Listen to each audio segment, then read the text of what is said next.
সোমবার না মঙ্গলবার শবে বরাত হবে? মঙ্গলবার না? মঙ্গলবার শবে বরাত। ওরে আল্লাহ, গরুর গোশ আর হালুয়া আর রুটি, কি বললেন, ছড়াছড়ি, লে হালুয়া লে রুটি। বেঈমান কাফেররা কাবা ঘরের বাইরে তাবলীগ করছে, নবী যে কোরআন আবৃত্তি করে সে কোরআন তোমরা শ্রবণ করো না, হাত তালি মারবে আর কানেতে আঙ্গুল দেবে। আল্লাহর কসম, তারপরেও পৃথিবীর বেঈমান কাফেররা রুখতে পারেনি। আজকে গোটা পৃথিবীতে ইসলাম প্রতিষ্ঠিত হয়েছে 250 কোটি মুসলমান। জোরে বলুন সুবহানাল্লাহ। রাসূলের হাদিস সত্য না মিথ্যা? সত্য। আল্লাহর হাবিব সাল্লাল্লাহু আলাইহি সাল্লাম বলেছেন, পৃথিবীতে কিয়ামতের পূর্বে ইসলাম প্রতিষ্ঠিত হয়ে যাবে গোটা পৃথিবী জুড়ে। জোরে বলুন সুবহানাল্লাহ। আর তুমি বলছো ইসলামকে মিটিয়ে দেব। ইংরেজরা শত চেষ্টা করেছে, বেঈমান কাফেররা শত চেষ্টা করছে। আপনাদের ঈমানি জজবাত কাজকে আমি বাড়িয়ে দিয়ে যাচ্ছি। আমাদের দেশে একটা বাবা বেরিয়েছে, আমাদের মতনই, আমার বয়সী হবে, তার নাম হচ্ছে ধীরেন্দ্র শাস্ত্রী, বাগেশ্বর ধাম বাবা। ये बोलছে मुसलमान के दुकान से कोई हिंदू भाई कोई सामान मत खरीदो। ये पखंडी बाबा, अगर हिम्मत है तो मेरे साथ एक मर्तबा बैठ के देखो। मैंने 1000 से भी ज्यादा इनवाइट किया हूं। जितने भी पले हुए कुत्ते मीडिया वाले हो, हिम्मत है तो ऐसे बाप के बेटे मौलवी से एक मर्तबा बैठ के दिखाओ। बिके हुए मौलवी से क्या बैठते हो, जो लोग अपने ईमान को 5-5 हजार रुपया में बिक देते। लेकिन हम वो नहीं है। एक मर्तबा बैठ के देखो हमारे साथ, हम पता लगा देंगे। इसी बाबा ने एक इंटरव्यू में कहा, इंटरव्यू में एक मीडिया वाले को, बाबा आपका जो परिवार था, आपका बहन का शादी किस वक्त हुआ? बोले जब मेरा पास पैसा नहीं था, मैंने अपने पड़ोसी से बहुत सारे लोगों से मांगा। हमारे किसी हिंदू भाई ने हमको पैसा नहीं दिया, बल्कि मेरा एक मित्र था, दोस्त था मुसलमान, जिन्होंने 20,000 रुपया दिया और मैंने उसी पैसा से अपने बहन का शादी करा। अब ये कितना बड़ा पखंडी है सोच लो। और अपना बहन का शादी मुसलमान के पैसा से कराया। अभी लोग, हिंदू भाई लोगों को ये भड़का रहा है कि मुसलमान के दुकान से कोई सामान मत खरीदो। ये बहुत बड़ा पखंडी बाबा है। दूसरी बात, इस बाबा का जुबान बंद हो गया था मीडिया के सामने। कब? चैनल का नाम है आज तक। सुनो সবাই একবার জোরে সোরে বলুন তো সুবহানাল্লাহ। এই জন্য বলছি আজ তক তার যে অ্যাঙ্কার, তার নাম হচ্ছে সুধীর চৌধুরী। সে ডেকেছে, বাবা आपको एक आंकड़ा बताएंगे। कौन से आंकड़ा? हिंदुस्तान का 2015 से 2020 तक ক বছর হলো? 15, 16, 17, 18, 19, 20 ক বছর? 5 বছর। इस 5 साल के अंदर दूसरी धर्म से 13 लाख लोगों ने इस्लाम को अपनाया। जोड़े बोलूं सुभान अल्लाह। এটা আমি বলিনি, একটা মিডিয়া বলছে, আজ तक चले। और बाबा के बोलचे दूसरी धर्म से सिर्फ 30,000 लोगों ने 5 साल के अंदर सनातन धर्म को अपनाया। अब अंतर कितना है यार, पार्थक्य কতটা? बाबा बोलचे आसमान और जमीन का फर्क है। बाबा हमने किसी के गर्दन पे तलवार नहीं लगाया, किसी को बुलाकर घर के अंदर बंदूक लगाकर उसको कलमा नहीं पढ़ाया, बल्कि ये हमारा अल्लाह का कृपा है। अल्लाह जिसको हिदायत दिया उसी ने कलमा पढ़ लिया। বড় কষ্টের বিষয়, যদি কোনো আমার অমুসলিম ভাই, হিন্দু ভাই, দলিত, আদিবাসী ভাই যারা আমার বয়ান শুনছেন, ইউটিউব ফেসবুকের মধ্যে শুনেলেন, আমাদের মসজিদে আসুন কালমা পড়ে। আপনাকে একটা মারাত্মক জিনিস দেখাবো যেটা পৃথিবীর কোন ধর্মে পাবে না, যেটা একমাত্র ইসলামে আছে। আমাদের মসজিদে লাইন ভাগ করা আছে, বড় লোকরা একদিকে বসবে, গরিবরা এক জায়গায় বসবে। আল্লাহর কসম করে বলছি, সামনের কাতারে যদি কোনো মন্ত্রী বসে থাকে, একজন ভিক্ষুক যদি উজু করে এসে তার পাশে বসে, তাকে সরাবার ক্ষমতা মন্ত্রীর নাই। এটা আল্লাহর ঘর। কাবা ঘরে যদি কোনো ভিক্ষুক আগে বসে, বাদশা ফারহাদ সালমান প্রিন্স যদি দাঁড়ায়, তাকে সরাতে পারবে না পেছনের কাতারে। যা আল্লাহর ঘরে আমাদের জাত বিচার নাই। আর আপনাকে আমি প্রত্যেকটা দামি মন্দিরে দেখিয়ে দেবো 3টে লাইন, ভিআইপি, মধ্যবিত্ত, গরিব। 10 रुपया वाला का लाइन अलग है, 500 वाला का लाइन अलग है, और 5000 वालों का लाइन अलग है। যেমন আমাদের দেশে অনেক জায়গায় এরকম আছে, আমাদের মুসলিমদের মধ্যেও এক শ্রেণী আছে কি, তারা অনেক জায়গায় মাজারে পীর সেজে বসে আছে। মুলাকাত করতে গেলে যে 5000 টাকা দিবে তার মুলাকাতটা সালাম আলাইকুম, ভালো আছেন, চা খেয়ে যাবে। আর যে লোকটা বেচারা 10 টাকা দিয়েছে, চলে গেছে। কথাটা বুঝতে পারেন? এ হারামখোর মার খাবে। আল্লাহর হাবিব সাল্লাল্লাহু আলাইহি সাল্লাম শুনেলেন, ইয়াসিন কি জানি না, কত বড় বুজুর্গ আল্লাহ ওয়ালা কে কিরকম জানি না। রাসূল আকরাম সাল্লাল্লাহু আলাইহি সাল্লাম নিজের হুজরাখানায় দস্তরখানে বসেছেন, চারিদিকে মালদার সাহাবীরা বসে আছেন। মদিনার এক খাম্বায় এক কোণে কিতদাস ঝাড়ু লাগায় সাইয়েদনা বেলাল হাবশী রাদিয়াল্লাহু তাআলা আনহু বসে চোখের পানি ফেলাচ্ছেন। মনে মনে ভাবছেন, আমার মতো গরিব কিতদাসকে নবীজি কি এই বড় লোকদের দস্তরখানে ডাকবেন? আল্লাহর হাবিব আওয়াজ দিলেন, হে আবু বকর, তুমি আমার দস্তরখানে যতক্ষণ না বসবে, আমার দস্তরখান আল্লাহর কাছে মকবুল হবে না। জোরে বলুন সুবহানাল্লাহ। ডেকে বস করালেন। হযরতে বেলাল হাসলেন, আল্লাহ শুকর আদায় করলেন নবীজির আদর্শ দেখে। আর আমরা হচ্ছি সেই আদর্শের মানুষ। আমার ভাই, আমি গত বছরে 24 পরগনায়, দক্ষিণ 24 পরগনায় জলসা ছিল। যেমন আমার নামে পোস্টার এখানে করেছে না, গেটে নাম লিখেছে, ওইভাবে পোস্টার ছেপেছে। একটা ছেলে, বড় লোকের ছেলে, বাপের একটাই বেটা, কলকাতায় কোন ইউনিভার্সিটিতে পড়াশোনা করে। সে আমাকে হঠাৎ ফোন করলো, স্যার আমি 5 বছর আপনার বক্তব্য শুনি, আল্লাহ আমাকে কবুল করেছে, আমি ইসলাম কবুল করে নিয়েছি। জোরে বলুন সুবহানাল্লাহ। আমি জানি, সে বলে আমি নামাজ পড়ি, আমি রোজা রাখি, আমার জীবনের শখ আপনার সঙ্গে দেখা করব। যেখানে জলসায় আসছেন ওটা আমার এলাকা, আপনি আসুন, আপনার সঙ্গে গিয়ে কি আপনার সঙ্গে মুলাকাত করা যাবে না? অবশ্যই। আমি সেখানে পৌঁছেছি মাগরিবের সময়, এসার পরে খানা খেতে বসেছি। ছেলেটা ফোন করলো, স্যার আমি বাইরে দাঁড়িয়ে আছি মাদ্রাসা। আমি ডেকে পাঠালাম, ডেকে নিয়ে এসো। আমার দস্তরখানে বসলো, খানা খাচ্ছি, বসো। তাকেও ভাত দিল, সে খাবে। আমি বললাম তোমার পছন্দ মতো তরকারি খাও, গরুর মাংস আছে, মুরগি আছে, মাছ আছে, সবজি আছে, আমরা তোমার যেটা পছন্দ খাও।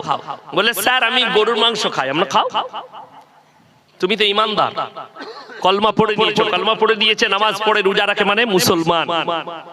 সে খাচ্ছে, একটা গিলাসে পানি দিয়েছে, সে পানিটা অর্ধেক খেলো, অর্ধেক নামানো আছে। আমার খাওয়া শেষ, আমার পানির প্রয়োজন, সেই অর্ধেক পানিটা আমি পান করলাম। সে বলে স্যার আমার এঁটোটা আপনি খেলেন। আমি বললাম হাদিসে আছে এক মুমিন আর এক মুমিনের ভাই ভাই, যদি কেউ নেশা না করে তার এঁটোটা একটা মুসলমানের জন্য হালাল, হারাম নয়। সে খাবার পরে আমার হাতটা ধরে বললে আল্লাহর কসম আজকে বুঝতে পারলাম আমার কালমা পড়াটা সার্থক হয়েছে। কেন? আপনাদের আখলাক যদি এত ভালো হয়, রাসূল আকরাম সাল্লাল্লাহু আলাইহি সাল্লামের আখলাক কত উঁচু ছিল। জোরে বলুন সুবহানাল্লাহ। তার গর্তনে কেউ তলোয়ার ঠেকায়নি, সে খালি সোশ্যাল মিডিয়ার মাধ্যমে ইসলামকে বুঝেছে। আল্লাহর কসম আমরা কারোর উপরে অভিযোগ করি না। আজকে বেঈমান কাফেররা আমাদের দেশের কিছু পাখন্ডী, আমি বলেছি ঘর কো আগ লাগি ঘর কে চিরাগ সে। ভারতে যদি সবথেকে বেশি ইসলামকে কেউ গালি দিচ্ছে, এক শ্রেণীর মুসলমান ঘরে জন্ম লিয়া হারামের আওলাদ। 1 নম্বর তসলিমা নাসরিন দিল্লির বুকে বসে আছে। আপনারা অনেকে শিক্ষিত লোক জানেন, একটা মুসলিমের নাম ছিল মকবুল ফিদা হোসেন, লন্ডনে বসে আছে। সে খালি ভারতবর্ষ থেকে তাকে তাড়ানো হয়েছে, ভারতবর্ষ ছেড়ে পালিয়েছে। কেন? দেব দেবীর নগ্ন ছবি আঁকার কারণে। এটা ইসলাম স্বীকৃতি দেয় না, আমরাও এর বিরোধী। মকবুল ফিদা হোসেনকে ফাঁসি দেওয়া দরকার ছিল দেবদেবীর নগ্ন ছবি আঁকার কারণে, কিন্তু দুঃখটা হচ্ছে সেই লোক দেশ ছেড়ে পালিয়ে গেল। আর যে প্রতিনিয়ত ইসলামকে, রসুলকে, আল্লাহকে গালি দিচ্ছে, দাড়ি টুপিকে গালি দিচ্ছে, কোরআনকে গালি দিচ্ছে, আজকে আমাদের দেশের সরকার তাকে দিল্লিতে পানাহ দিয়েছে তসলিমা নাসরিনকে। আমাদের দেশে বর্তমানে কেউ যদি আল্লাহকে গালি দেয়, কেউ রসুলকে গালি দেয়, কেউ যদি ইসলামকে গালি দেয়, সরকার তাকে জেড ক্যাটাগরির বডিগার্ড দেয়, ওয়াই ক্যাটাগরির বডিগার্ড পায়। কিন্তু দুঃখ লাগে নূপুর শর্মার মতো হারামের আওলাদ রসুলকে গালি দিয়েছে। আপনারা নূপুর শর্মাকে মানুষ মনে করেন, আমি তো কুত্তার থেকেও খারাপ মনে করি। যারা মানুষ তারা স্টুডেন্ট, স্কুলের হেডমাস্টারের মাথার উপরে কাচ্ছবি টাঙানো থাকে, কবিগুরু রবীন্দ্রনাথ ঠাকুরের, বঙ্কিমচন্দ্র চট্টোপাধ্যায়, ঈশ্বরচন্দ্র বিদ্যাসাগর, শরৎচন্দ্র চট্টোপাধ্যায়, এদের ছবিগুলো টাঙানো থাকে স্কুল কলেজের হেডমাস্টারের মাথার উপরে, ঠিক কিনা? আপনি অবাক হবেন।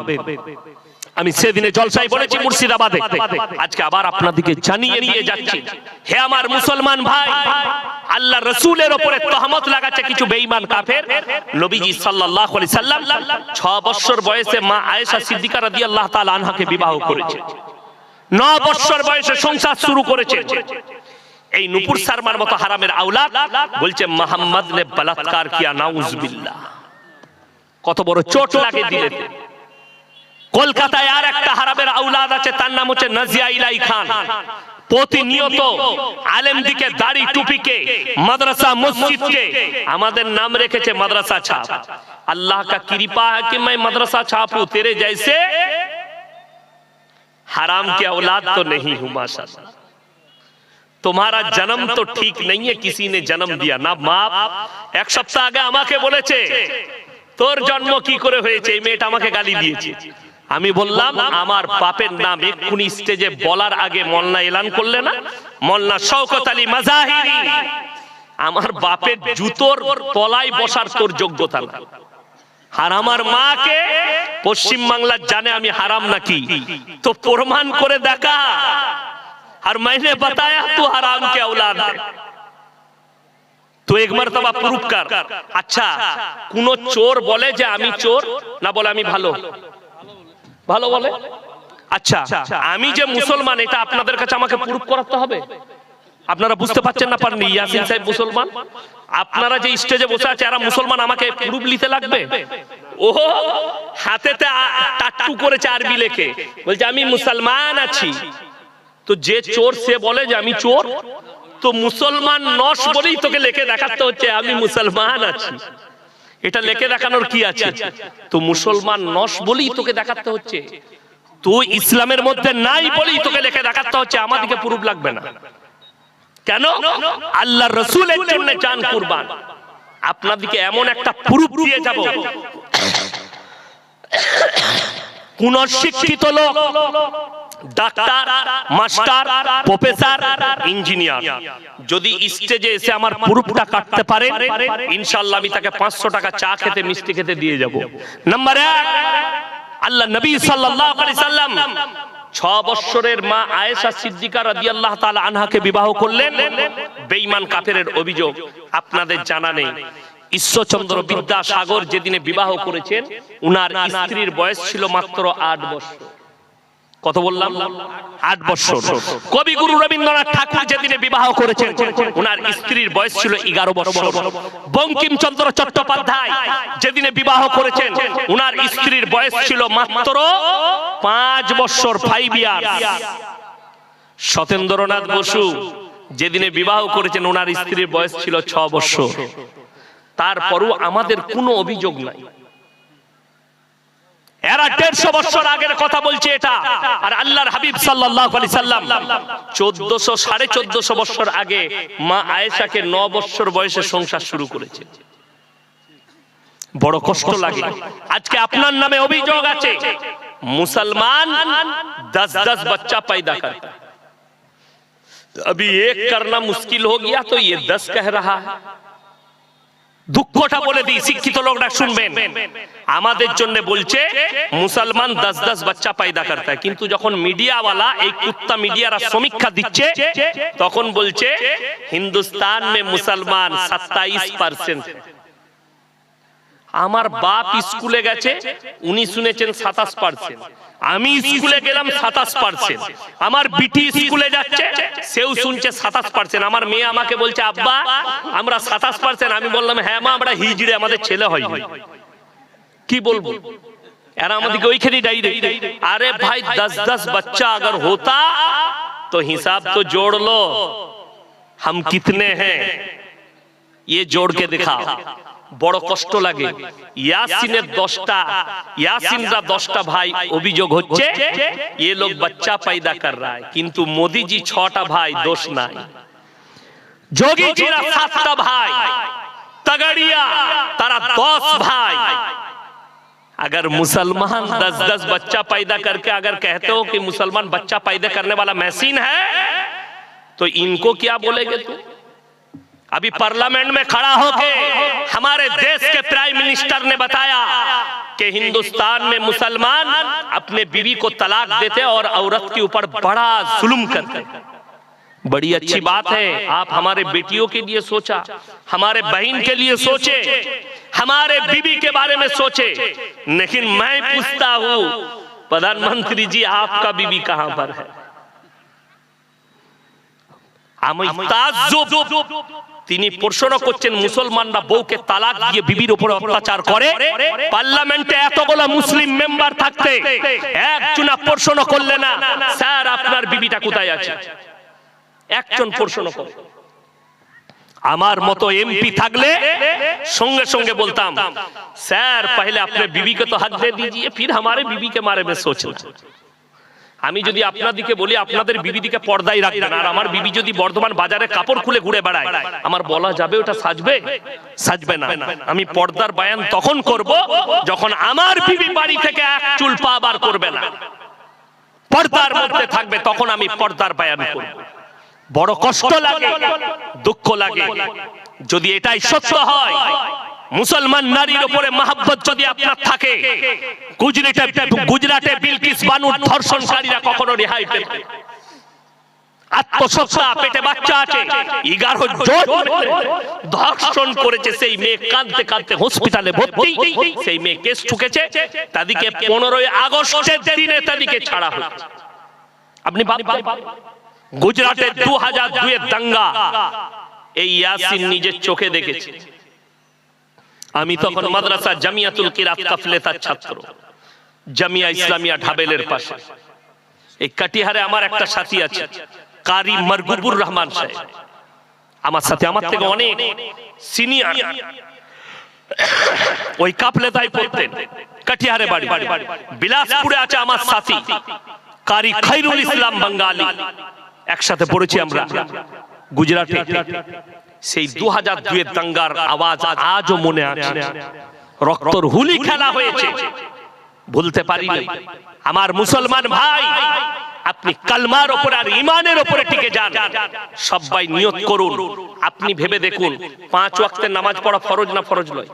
ফরজ। অথচ 80% মুসলমান নামাজ পড়ে না। ঠিক বললাম না? এই নামাজ পড়াটার দায়িত্ব খালি মৌলবীদের, খালি দাড়িওয়ালাগুলো, খালি বুড়ো হয়ে গেছে তাদের। আর আপনি নিয়ত করেছেন আমি বুড়ো হব তারপরে নামাজ পড়বো, যৌবনটা শেষ হয়ে যাবে। আরে শুনো, রাসূলের হাদিস, যৌবনকালের নামাজ আর বৃদ্ধকালের নামাজ আসমান আর জমিনের ফারাক আছে, এটা মাথায় রাখবে। বৃদ্ধকালে মসজিদ যাচ্ছেন, লুঙ্গিতে পিশাব বেরিয়ে গেল, আবার ঘর আসতে হবে লুঙ্গি পাল্টে। রুকু করতে পারবে না, সিজদা ঠিক মতো হবে না, মাঝে মাঝে সূরা ভুলে যাবে। কিন্তু যৌবন কালের জানেন, হে আমার যুবক শোনো, ইসলাম শক্তিশালী হয়েছে কখন? রাসূল আকরাম সাল্লাল্লাহু আলাইহি সাল্লাম একদিন দুদিন নয়, 40 রাত জেগে আল্লাহর কাছে কেঁদেছিলেন, আল্লাহ আবু জাহেল নাইলে উমর দুজনের মধ্যে একজনকে ঈমান দান করো। আল্লাহ উমরকে ঈমান দান করলেন। আল্লাহ নবী বললেন, হে উমর, আমি 40 রাত জেগে কেঁদেছি। আর হযরতে উমর যেদিনে কলমা পড়লেন, মক্কার বুকে দাঁড়িয়ে, উঁচু জায়গায় দাঁড়িয়ে তলোয়ার তুলে বললেন, আজ থেকে আমরা প্রকাশ্যে নামাজ আদায় করব। কেউ যদি নিজের বিবিকে বিধবা করতে চায়, ছেলেকে এতিম করতে চায়, আমাদের নামাজে বাধা দিবে। সেই দিন থেকে প্রকাশ্যে নামাজ শুরু হয়েছে মক্কায়। জোরে বলুন সুবহানাল্লাহ। হে আমার যুবক, তুমি তো নামাজই পড়তে পারলে না। চলুন, আমাদের সমাজে অনেক লোক আছে তারা নামাজ পড়ে না, কিন্তু কি বলে জানেন? নামাজ না পড়তে পারি, আমার মতো ভালো লোক গ্রামে নেই। এই মাল আছে না? অনেক আছে, চায়ের দোকানে পাবেন এই মালগুলো। খাতারনাকেরা নামাজ পড়বে না, রোজা রাখবে না, কিন্তু বলছে আমার মতো লোক পাবি কোথায়?